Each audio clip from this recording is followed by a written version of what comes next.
Bonjour, bonsoir, na peuple congolais de partout. Wabino sentinelle ya RDC, molobeli ya mboka, leader ya parti politique mouvement pour l'intérêt du peuple. Na prometaki bino lundi que nakozonga mercredi. Lundi na leki na tolobela vie ya Papi Guéné. Je suis serviteur de Dieu, prophète surnaturel. J'ai prophétisé sur l'élimination. Il y a le léopard.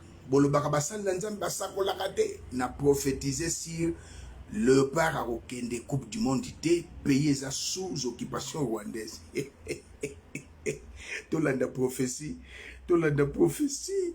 Na lobby lundi léopard Okende Coupe du Monde. Na lobby à lundi. Lundi, le mercredi. Léopard Okende Coupe du Monde. Popolo bakeza Chilombo. Bino bozaka soki likambo malamu o Chilombo. Chilombo akotikala kosala malamu na mboka Congo te. Ayibaki maponami ya peuple. Chilombo akosalaka malamu na mboka Congo te. Ya prophétie. Match lobby, le lundi, à l'équipe Papi Guéné tout le belagi. Léopard, et sa prophétie. Et ko kendaka coupe du monde te pays ali sous occupation rwandaise. Nanakanda.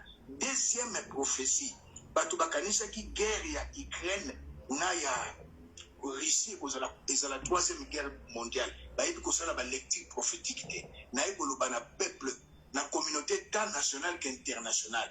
Poutine a échoué. Ukraine et bakoboto la kaya côté. C'est une prophétie.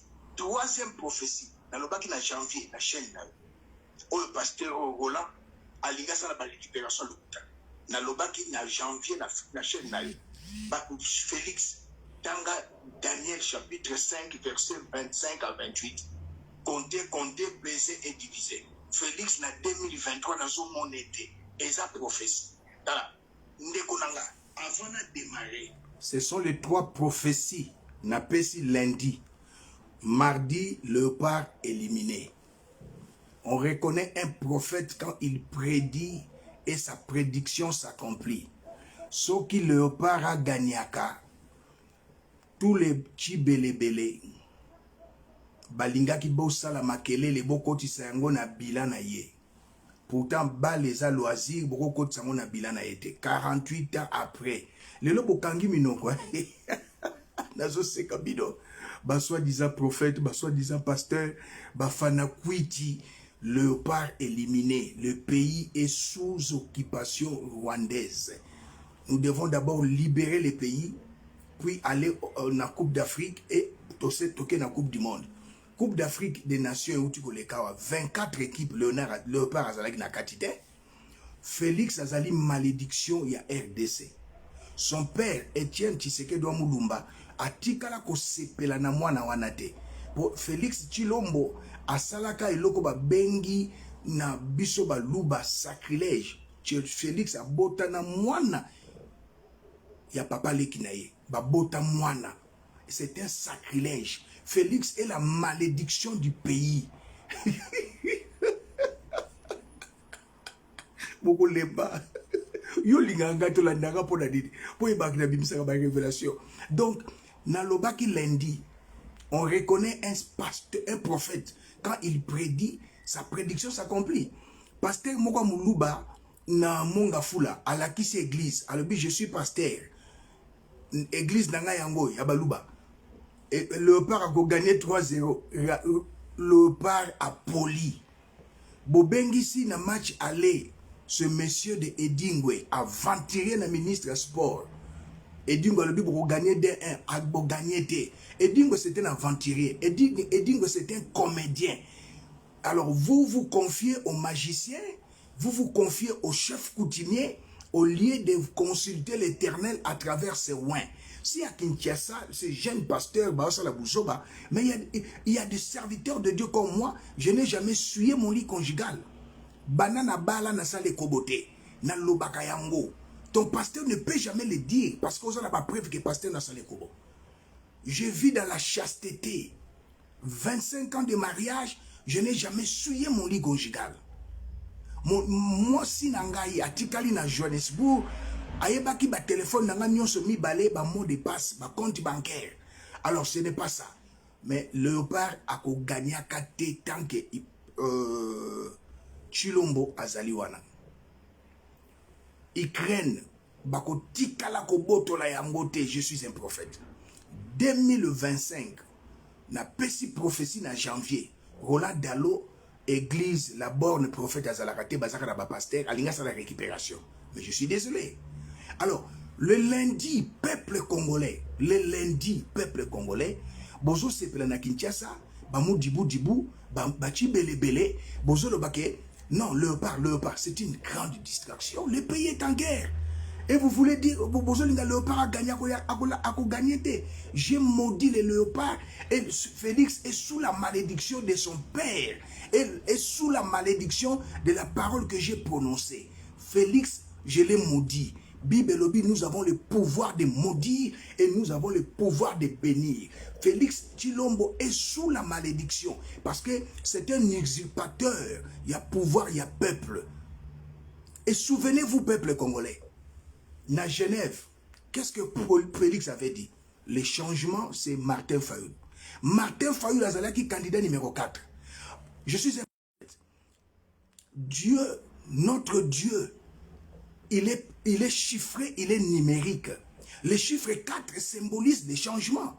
Le 4e jour de la création, Dieu créa 2 grands luminaires. Le soleil pour présider le jour, la lune et les étoiles pour présider la nuit. Si j'ai dit présider, en prophétiquement parlant, c'est pour diriger. Et Félix, dans sa propre bouche, nous sommes dans le livre des Proverbes 18, 21. La vie et la mort sont au pouvoir de la langue. Qui l'aime en mangera les fruits. Candidat commun, c'est pour la première fois dans l'histoire de notre pays, tous un candidat commun, c'est M. Martin Fayulu Madidi. Félix a déclaré dans sa bouche, le changement c'est Martin Fayulu. Bozui 4 bis à 1. 4 symbolise les changements. Même les Marocains, ba peuple congolais ma ponami, ba betibino 4. Ba betibino 4. Et boyebi 4 on est anine. Les 4 bis symbolisent aussi les 4 ans de calvaire qui traverse la RDC avec un président de la République qui n'a pas été élu et qui n'a pas été béni de Dieu. L'unique président au monde, les jours de la prestation de son investiture, à l'obin langue yaba sorcier, c'est Félix Antoine Tshilombo. Joseph Kabila a prêté serment le langue wana te attaque à français. Laurent Désiré Kabila Mobutu aloba langue wana te. Bozana misu bozo monate, matoi bozo yokate. C'est ce que Jésus a dit aux pharisiens, aux scribes. Premier président d'Afrique, même dans le monde, depuis le jardin d'Éden jusqu'à nos jours, a prêté serment, a loba langue à sorcier. Félix Antoine Tshilombo. Alors c'est regrettable, notre pays, le lundi, le allé mercredi, le 30, notre pays, le lundi, agressé par l'armée rwandaise. Mais il y a 4 jours, na Jordanie, Tshilombo Koutani na Kagame, son mentor. Tshilombo na 3 ans, autour que na 4e année, président Oya Koutani koleka président Nyoso, Paul Kagame. Alors, Tshilombo Koutani na Paul Kagame, l'armée rwandaise est koti na mboka. Et Betty lance roquette na hélicoptère ya Monesco. 8 soldats à Monesco bakoufi. Balobi keza M23. Mais M23 base arrière nango eza wapi? M23 base arrière nango ezali na Rwanda. Eza milice ba Rwandais. CNDP eza ya Rwanda. RCD Goma eza ya Rwanda. AFDEL eza ya Rwanda. Alors bosali bosangana pona kimia. Monsieur Tshilombo, mon jeune frère, j'aimerais te dire une chose. Car Paul Kagame a besoin à 300 km à Congo et côté na Rwanda. Et j'aimerais dire aussi à Paul Kagame, vous n'avez pas de terres à récupérer au Congo. Mais c'est le Congo qui a des terres à récupérer au Rwanda. Mais net yo zwana yo Tshilombo mo bobé, okomi kusakana na Tshilombo, bomonika kapol 26 ans, il y a problème depuis 96, 96 jusqu'à aujourd'hui, c'est 26 ans. Pour la bino solution diplomatique. Mais non. Tshilombo, c'est le président le plus lâche. Il est immature en politique. Il est incompétent, un nourrisson en politique. Il n'a jamais été préparé. Le lobino ba Serge Tshimangabo Sambwe. Pour le lotongoto melamaite. C'est grâce à Tshilombo que nous avons gagné. C'est grâce à Tshilombo Metoke Coupe du Monde. Mais c'est aussi la faute de Tshilombo, l'équipe nationale, est perdre. Il n'a rien fait. Les chiens aboient, la caravane passe. C'est malédiction à Tshilombo. Okotika la kosala et l'autre côté Tshilombo. Jusqu'à ce que tout peuple a kobengana kayo. Ce n'est que la rue.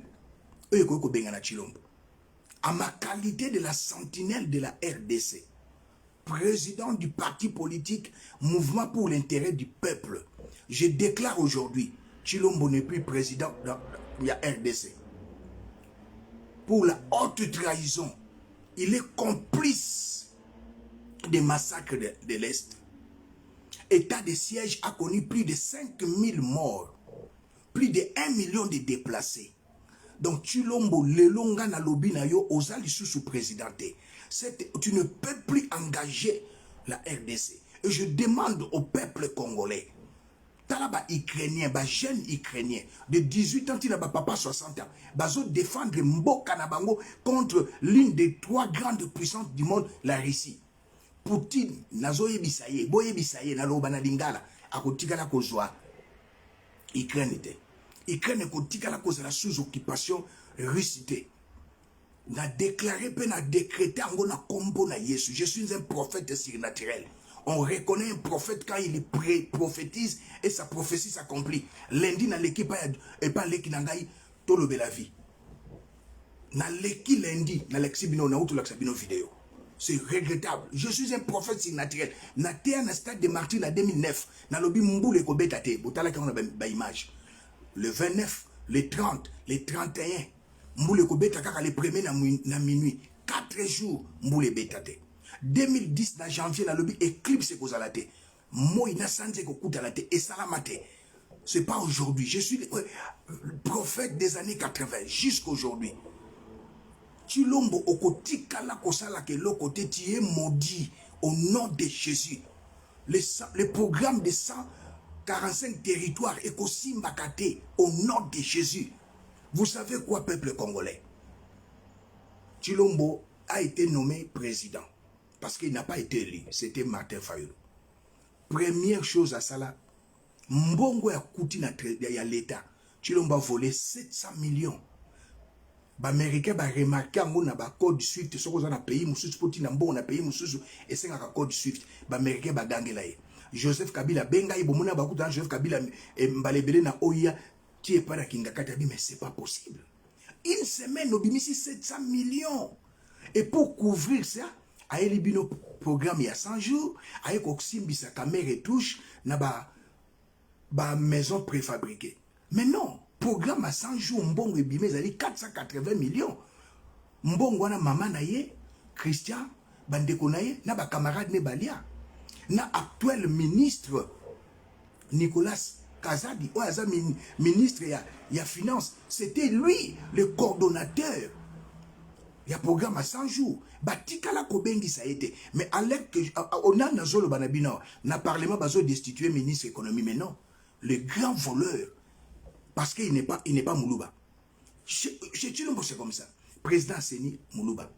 Gouverneur, il y a banque, Moulouba. Ministre à finance, Moulouba. Président, il y a cour constitutionnelle, Moulouba. Attends pas Joseph Kabila. La carte, il n'y a pas Mobutu. Congo, il y a Balouba, il y a Congo, il y a Bangala, il y a Swahili. Moi-même, je suis Moulouba, mais nationaliste. Naza Moulouba, Moujila Kasanga, Mwachimbaou. Moulolo Boanga Wantumba. Fils de Marcel Tumba Mutombo, petit-fils de Mutumba Louis, Wantumba, arrière-grand-père Nanga Tumba Lubamba. Mais je ne comprends pas mes frères Kassaye, Talandeko ya Sosoli, Wakancha, Abundi, Bacheli et Poison. Azalaki na entreprise na sécurité na Canada, Azo Yamba Félix, Congolais nini ya IDPS aloba lokola Wakancha. Congolais nini ya IDPS aloba lokola Laure Mbakama. Lelo la Wakanti alobi, je ne suis plus membre de l'IDPS à cause de Tshilombo. Les Congolais les plus ingrats, c'est Tshilombo. Les présidents depuis 60 jusqu'à nos jours, les présidents les plus lâches, irreconnaissants, c'est Tshilombo. Écoutez, moi je viens avec des évidences. On est dans l'État. C'est général, il est le porte-parole. Bolanda Kiango, mais la répétition est pédagogique. C'est général, il est le porte-parole.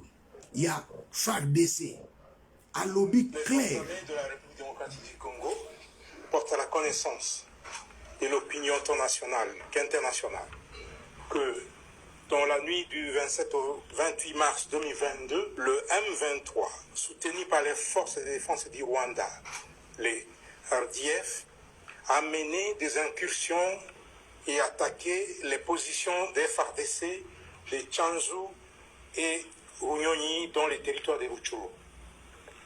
Au cours de ces attaques, les forces armées de la République démocratique du Congo ont mis la main sur 2 militaires rwandais. Il s'agit de l'adjudant Abiyarimana Jean-Pierre, matricule AP de 27 779 et du soldat de rang Ouajeneza Muhindi John alias Wadje. Les 2 soldats rwandais sont là-bas, je vous les présente. Ça c'est l'adjudant Abiyarimana et l'autre là, c'est soldat de rang appelé Ouajeneza Muhindi John. Ce sont les 2 qui ont été capturés au combat dans les territoires des Rutshuru. Tous sont du 65e bataillon de la 402e brigade d'infanterie des forces de défense du Rwanda. Ces 2 sources crédibles précisent les noms de leur unité et l'identité de leur commandant de bataillon et de brigade. Le 65e bataillon et la 402e brigade, commandés respectivement par le lieutenant-colonel Rurindo Joseph et le général Kumbito Eugène, sont basés à Jarama, au camp militaire Kibungo, au Rwanda. Au regard des informations le général, il est le porte-parole. Il y a état de siège na Goma. Mais tala lolenge kani, bande kunanga baluba, ba mujibu, baluba, ba chibelebele. So mta tribaliste comme on est comme chibelebele. Ozala mukongo, ozala mungala, ozala mushwaidi, ozala muluba. So moni muta, omonika mutaza tribaliste benga ye chibelebele. Général azoloba makambo amoni, makambo salami. Mais yo na réseaux sociaux, ozo soutenir Tshilombo. Tous ceux qui soutiennent Tshilombo, bazan a problème à Moutou. Sont des fous du roi. Bozo Bela Moutou. Allez vous faire soigner. Tshilombo n'aime pas la RDC, n'aime pas l'IDPS, n'a jamais aimé son père. Tshilombo et sa mère ont sacrifié Etienne Tshisekedi. Baebi liwa Etienne Tshisekedi pour avoir pouvoir. Moi nakobo ma maman, moi nakobo ma papa, moi sakobo ma mobali pa akobo ma moi si bana pe bakobo ma baboti. Tshilombo et sa mère, la ngolaise de Malange, de père et de mère. Sa mère est elle est de Malangite, de père et de mère. À Kosala Moulouba. Tshilombo n'a jamais aimé son père. C'est vraiment regrettable. Au bozo soutenir Tshilombo, boza ba fou, les fous du roi, bino bozo soutenir Tshilombo. À Kosala ke loko, na 300 salé loko te. Bozo la sala loko na 40e année. Bozo la sala loko na 40e année. Et regardez-moi ça. C'est vraiment regrettable de voir un ministre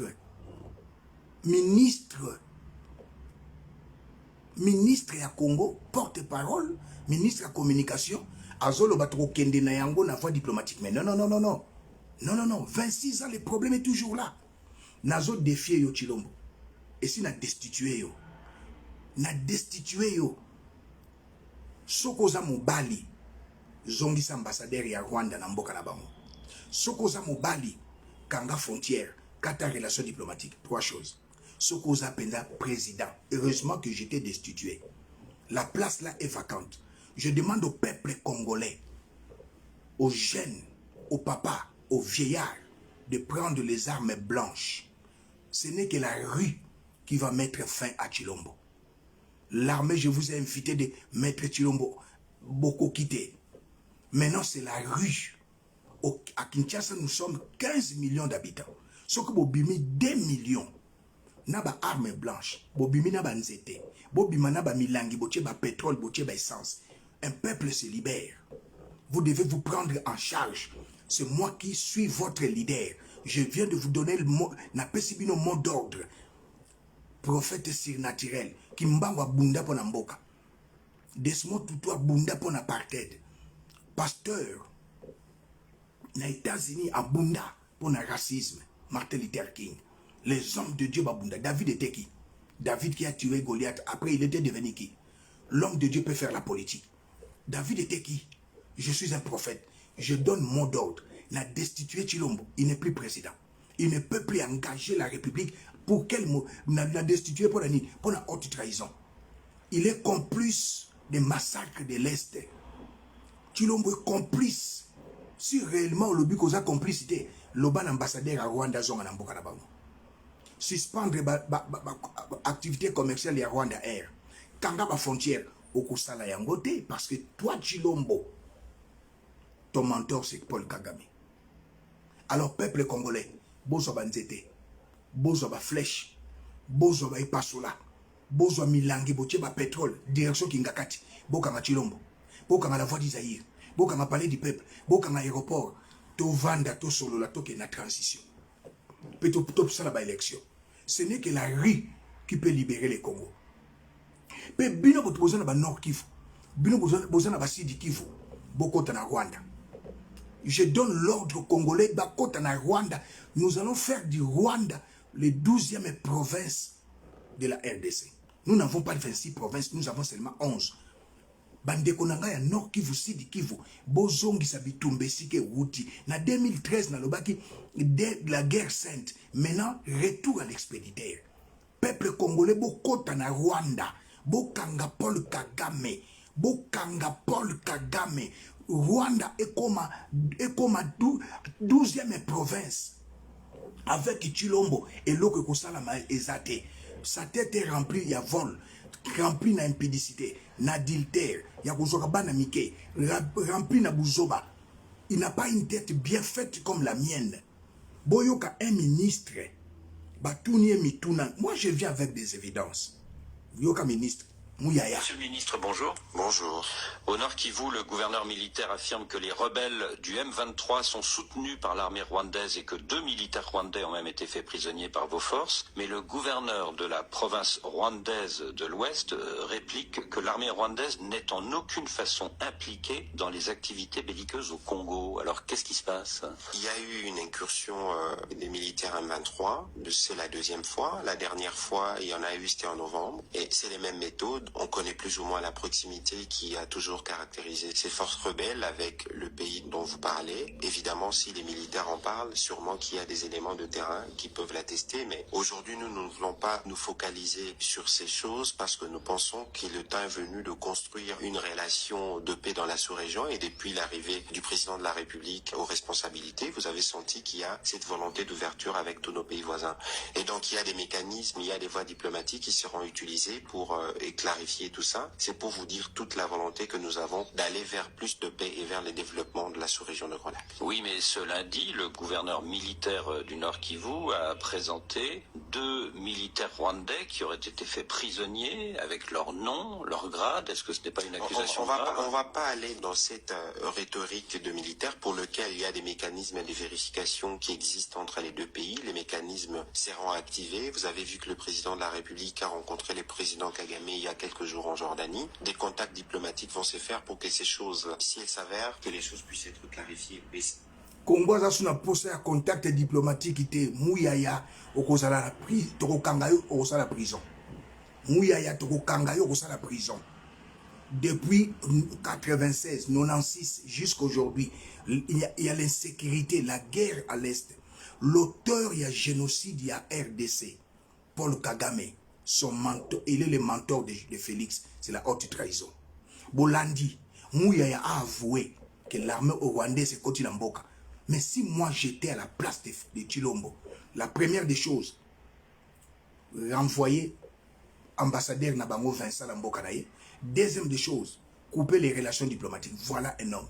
Mais comme c'était un lâche, Tshilombo c'était un lâche, je ne l'ai pas insulté, c'était un lâche. Un incompétent, immature, Moutoua Boye, 26 ans, toujours des relations diplomatiques. Tshilombo, aujourd'hui, usine ya coltan, il y a raffinerie à coltan au PC Paul Kagame, Azana Tina na yangote. Raffinerie à or, Joseph Asala yangote, au PC Paul Kagame, Azana Tina na yangote. Tshilombo, Paul Kagame a besoin de 300 km ndenge bayokana kana ba Laurent Désiré Kabila nakor à Lemera. Azana besoin biloko nyonso wana te. Alors nous avons un président lâche. Ce qui le parakenda a gagnaka. Lelo yo bino nyonso bachi belebele ba mu dibu dibu. Telinga to mela maite. Mengana bimi prophète surnaturel. J'ai prophétisé les lundis. Le para au gagné. Tshilombo na Congo, c'est une malédiction. Le malheur du Congo aujourd'hui, c'est Tshilombo. Tshilombo na Congo, c'est une malédiction. Tshilombo na Congo, c'est une malédiction. Ozalaki président de l'Union africaine. Congo azalaki na embargo. Pourquoi pas tina négocier pour embargo ane longwa? Tshilombo zo bomisa ba soldat na front. Bazo kene na kobunda bazana ba arme nini. Congo est en embargo plus de 18 ans. Donc ba côté que la biso minduki te. Natamba Joseph Kabila balance ma minduki na Ukraine pe na Corée. Minduki ezate soldat ke na kobunda ndenge nini. Oza ko sacrifier armée. Bino armée na yebsaki bino bokanga Tshilombo. Alors net boza ko banga. Alors c'est à moi maintenant je viens de donner le mot d'ordre na population quinoise. Bozwa milangi boche ba mai boche ba pétrole boche ba essence ba bilamba na bino ese nzuluka bokena yango kingakati bokangi Joseph Kabila bokena yango na oya bokangi Tshilombo bokena yango na à la voix d'Isaïe bokangi aéroport bokangi peuple bosala lokola na Burkina Faso un peuple se libère bosala lokola na Burkina Faso il n'y a pas des élections et oh tala na parlement bazosala makamba buzoba bazolongola ministre économie ya Bahati mais babatiki muluba mboka eza ya babilo baluba te mboka eza ya muluba eza ya mukongo eza ya mungala na Swahili. Moi je suis muluba, je suis Muzula Kasanga, mais nationaliste. Je ne peux pas supporter un voleur, je ne peux pas supporter un escroc, je ne peux pas supporter celui qui n'a pas étudié. Non. Moi j'étais sur le banc de l'école. Botala makambo muto azokum sa Tshilombo. Bolanda. Christian Bosembe face à la caméra comme président. Botala Christian Bosembe, un aventurier, azo soutenir Tshilombo. Mais non, un aventurier soutenir Tshilombo. Christian Bosembe, yeah. Christian Bosembe face à la caméra comme président. Oyebi Félix Tshisekedi bien. Oui, très bien. Depuis mon Konzambo Razana pouvoir, Awana Kishasa, Tomi, combien d'écoles? Aux dernières nouvelles, on a parlé de 422, je pense. 422. Ouais, c'est ce que j'ai appris en tout cas. Est-ce qu'au Kotang et la Bisso Combo a des écoles au Félix Tshisekedi à Tomi, Awana Kishasa, c'est les 422. Sur les 422, indiqué Bisso école telle, la commune telle, déjà, na 422. Mi balé gato, c'est moi. Tout qui est dans l'Équateur.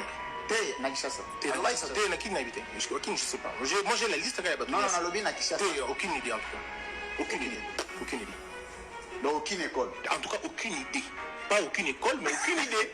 Faut nous aller clair sur la question. Aucune idée. Bon, hôpital. Il faut plutôt plutôt, en tout cas, je sais pas. Hôpital Mogo Félix Tshisekedi.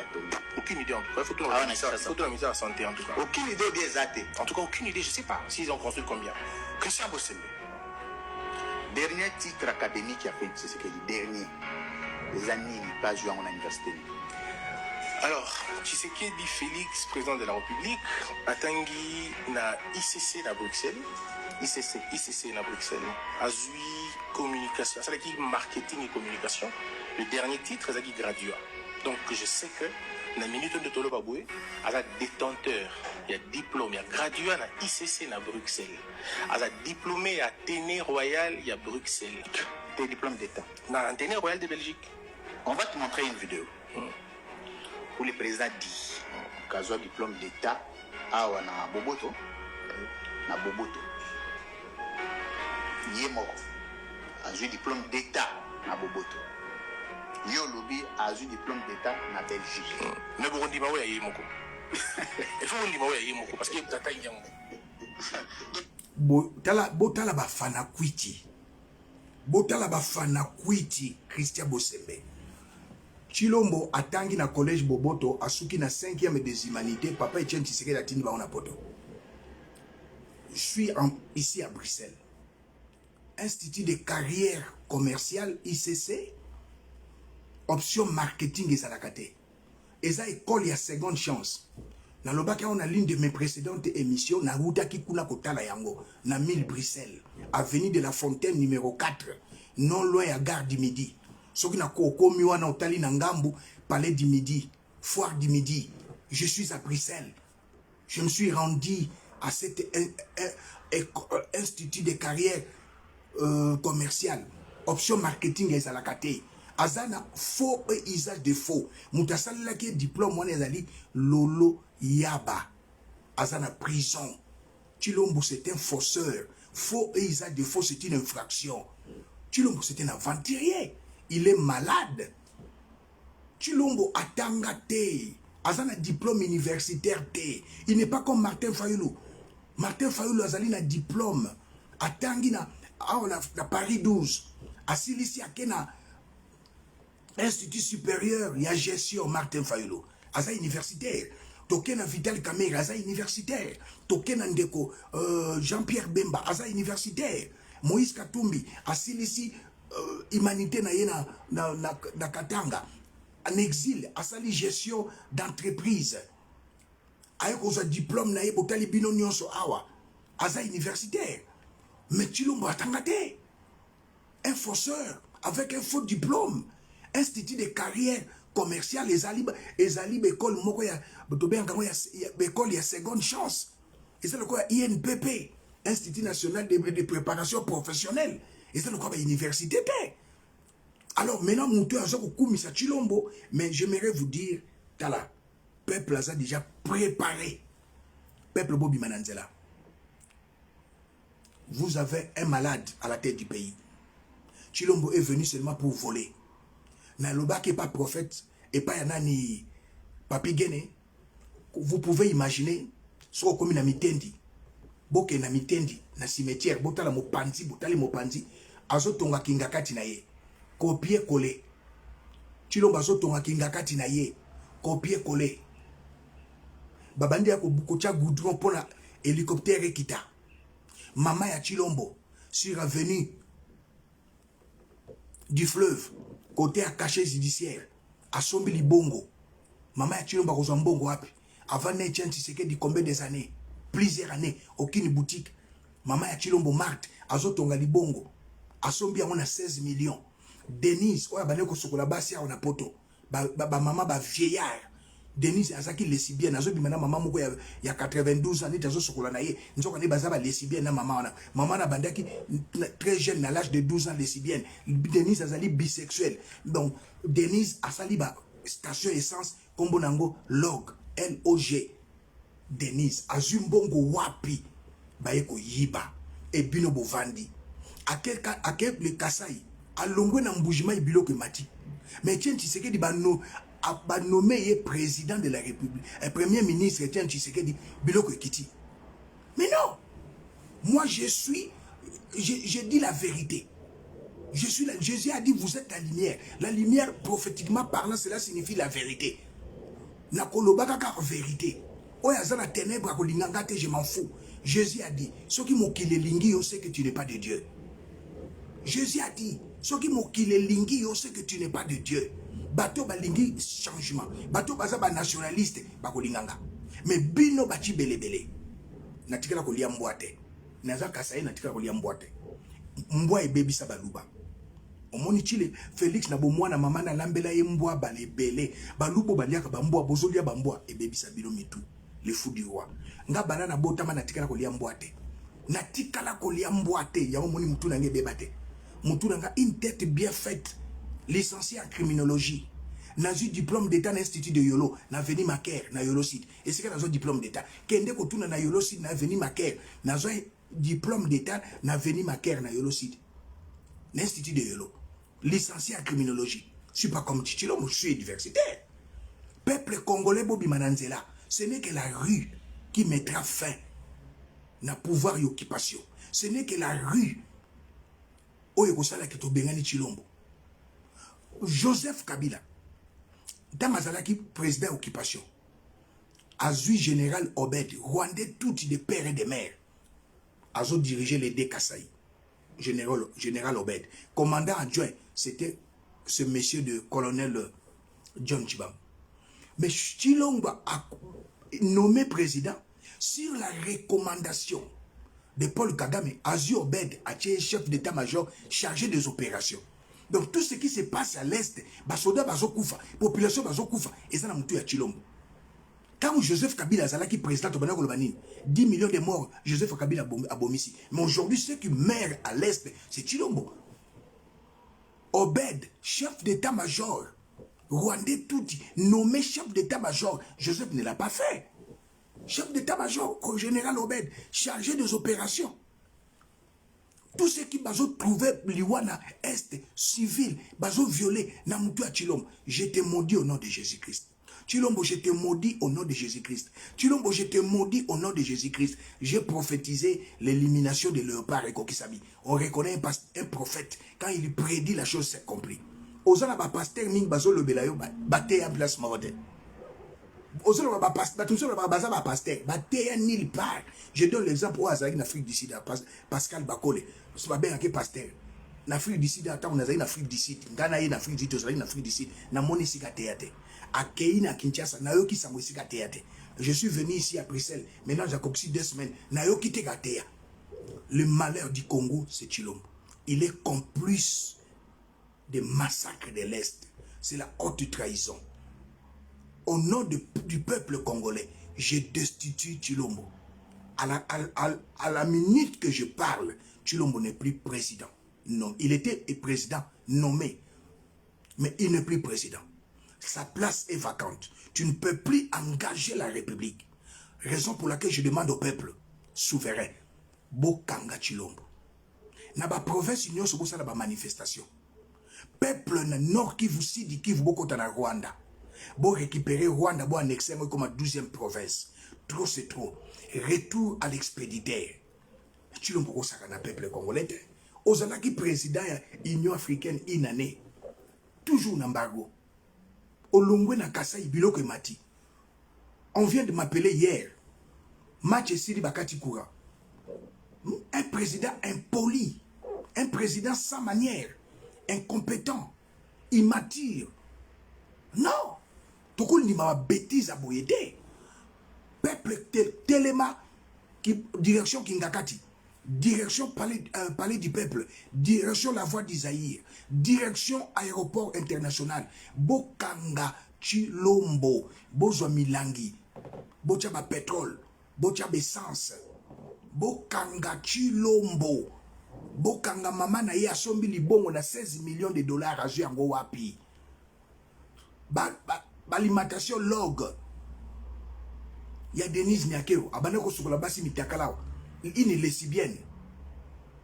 Une lesbienne, camarade naye Denise Malaika, une métisse, bazalaka naïba, ba lesbienne. Maman a 92 ans, Denise a 500 ans, okata maman na mawate. Aujourd'hui, Asali, une Rwandaise touti, Denise. Une Rwandaise touti. Des pères et des mères. Peuple congolais. Boté les maboka Tshilombo. Ce n'est que le peuple ako libéré mboka. Bolanda bachi belebele abaluba te. Bolanda bachi belebele abakongo te. Bolanda bachi belebele abashwaili to ba ya bangala te obaza fanatique na ye. D'ailleurs mushwaili moko te, mungala moko te, mukongo moko te azali fanatique ya Tshilombo. Ce n'est que les baluba les fous du roi. Un peuple se libère. Papa Etienne Tshisekedi alobaki mukolo yo congolais kolongola kobanga. Mboke ko kangolama. Ekwe yombo ekwe na mwana na ye. 4 buts à 1. 4 symbolisent les changements. Tshilombo alobaki, le changement c'est Martin Fayulu. 4 symbolisent les changements. Candidat na biso ya peuple numéro 4 ezalaki Martin Fayulu, appuyé par Jean-Pierre Bemba, appuyé par Moïse Katumbi. Le candidat commun, Moïse Katumbi, était à côté avec Jean-Pierre Bemba. Le peuple te soutenait Fayoulou. Chilombo n'a pas gagné les élections. Il a été nommé. VW. Il y a Paul Kagame. Bozotika VW Mokobo, il y a Paul Kagame. Moi aussi, il y a Paul Kagame. Chilombo est bisexuel, comme sa copine Denise est bisexuelle. Payez comme la malédiction, il y a modèle loyauté. Bolobat, Boganga Lissus, léopard à poli. Bolinga Bostala Makele, les belés. Bati belé, Bolinga Boganga, Bati Moudjibou, Bolinga Boganga. Épulsion, et c'est grâce. Il y a président, il y a Chilombo, léopard accueilli après 48 ans. Mais c'est ceci à cause de Chilombo, léopard à poli. Quand la tête est pourrie, les corps, c'est un repos là. Chilombo est la malédiction du peuple congolais. Le malheur du peuple congolais, c'est Chilombo. C'est à cause de Chilombo que le léopard est poli. À cause de Chilombo que rien ne marche. Alors, peuple, beaucoup de gens boyété, ventre affamé n'a point d'oreille. Bokanga Chilombo. Ce n'est que la rue. Ce n'est que la rue. Oh, nous sommes dans l'armée rwandaise. Opération Toyebi Bandako. Oh, nous sommes azali na armée na police rwandais tout na Congo na pesi mot d'ordre opération Toyebi Bandako et bandi lelo opération Toyebi Bandako ezala na Nord Kivu ezala na Sud Kivu nazali président ya parti politique mouvement pour l'intérêt du peuple maintenant na lobby nazali chef de file il y a opposition agressive. Je suis le chef de file de l'opposition agressive. Nous devons libérer notre pays. On répond la violence par la violence. Celui qui tue par le paix périra par le paix. Goliath, David n'a pas isé la courtoisie. Pasteur, la province, oh non, tu es homme de Dieu, mais David aussi. Il a isé un langage de l'évangile devant Goliath. David a boumé Goliath, à ce qui Goliath. Nous sommes en guerre. Nous sommes en guerre. L'apôtre Paul a dit, avec les juifs, je suis juif. Là, c'est la religion. Avec les grecs, je suis grec. Ça, c'est avec les intellectuels. Avec les barbares. Les tous, ils sont des barbares. Il faut avoir un langage barbare. Chilombo, c'est un barbare. Il faut avoir un langage barbare. So, que seule chose est aller la rue. Peuple Bima, Sikolamboka. À la prochaine. Léopard. Chilombo. Programme à 145 territoires na maudit rango. Nyoso kosala eza maudit. Chilombo ko tikala kosala loko te. Tito ko kangaka yo. Chilombo ko tikala kosala loko te. Peuple kanga Chilombo tikaye mutakala. Ndenge batikaka président en 1990. Kanga Chilombo tikaye mutakala. Kanga lui nani oyo nani Roseline Mbombo. Peuple tikaye mutakala. Meko bimana ete. Bokozo maladi. Daniela soki a Victoria certa kanga ye tikaye mutakala. Moi si a Etienne Botikaye aza mama. Bokangi Chilombo, bokangi Denise, botika bango mitakala. Tina prison makala. Bo filmer butakala parce que banda na tango ya Hippolyte Kanambe, na tango Mobutu, to mona ba pasteur mutakala te. Chilombo a eu pouvoir ba pasteur kaka ya baluba mitakala. To moni mutakala ya nani? Ya Mukuna. Mutakala ya mwana ya pasteur Emmanuel Mbie, Moïse Mbie, Muluba. Paul Bakenda, to moni mutakala ni Muluba. Toyo komona mutakala su ya mwana yo komone nani Mike Kalambai Muluba. Donc pouvoir ya malédiction. Na Joseph Kabila to mona mutakala ya pasteur mokote. Laurent Désiré Kabila to mona mutakala ya pasteur mokote.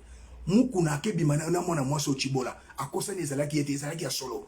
Pona peso lupangu mukuna mutalakisi bango mutakala. Mukuna boyi mwasi akeso mwasi mususu. Ayeko zonga mwasi. Un pasteur divorcé. Je n'ai jamais sué mon lit conjugal. Je n'ai jamais sué mon lit conjugal. Je vis dans la chasteté. C'est évêque Mukuna, aventurier, abane côté assis, bazobenge préfet de discipline.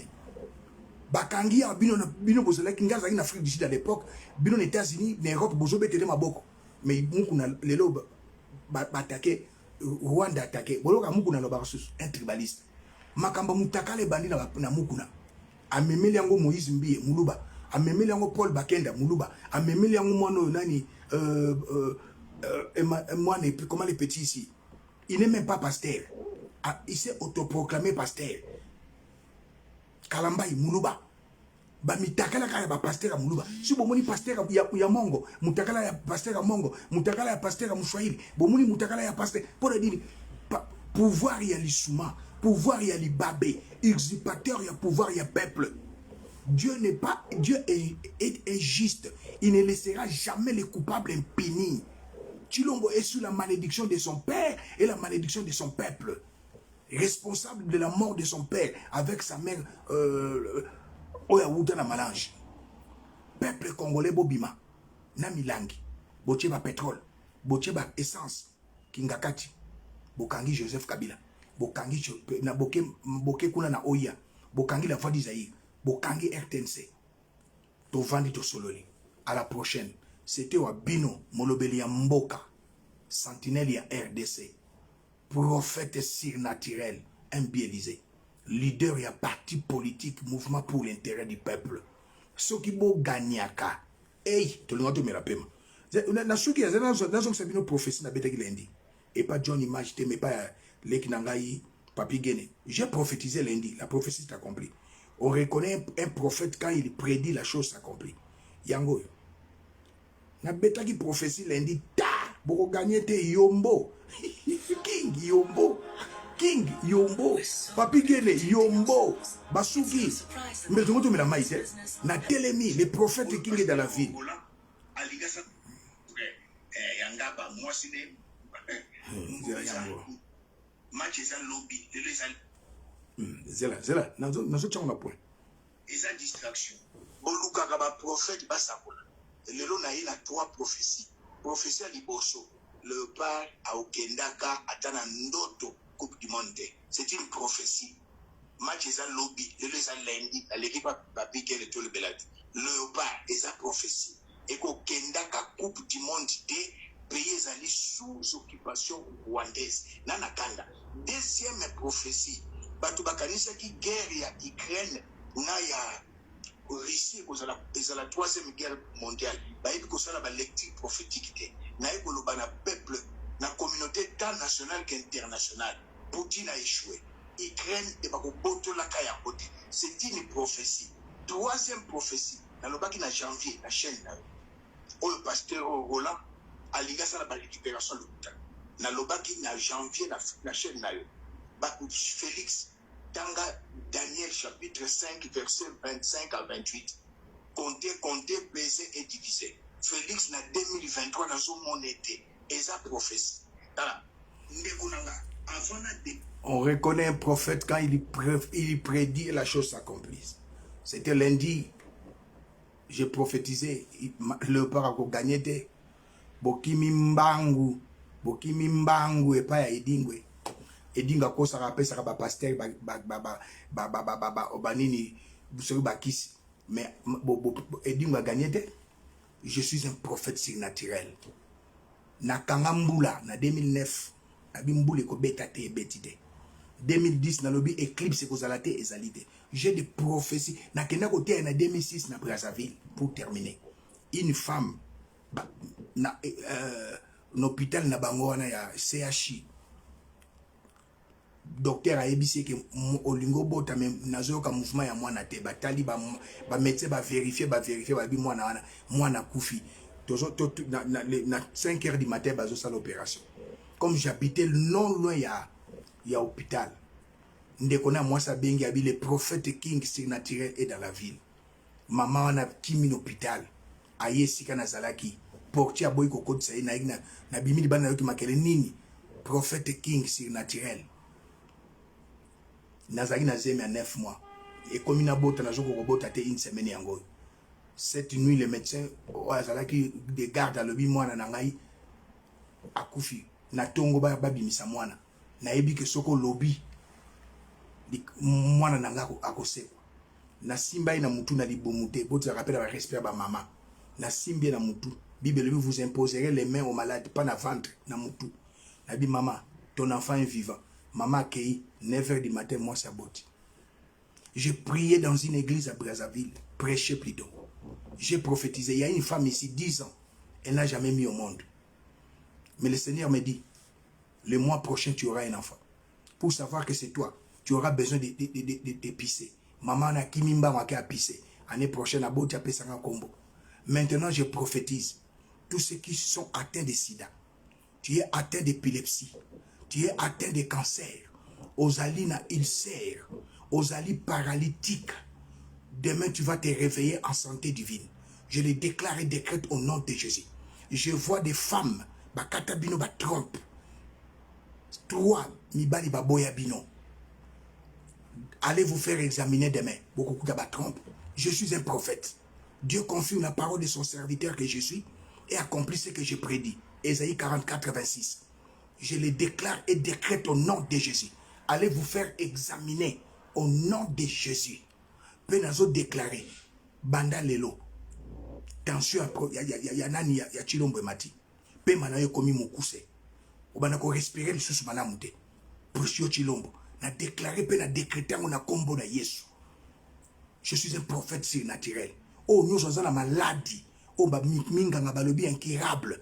Tu vas te réveiller demain au télémi la chaise roulante. Osa même na corona, au biki na combo na Yesu. Merci.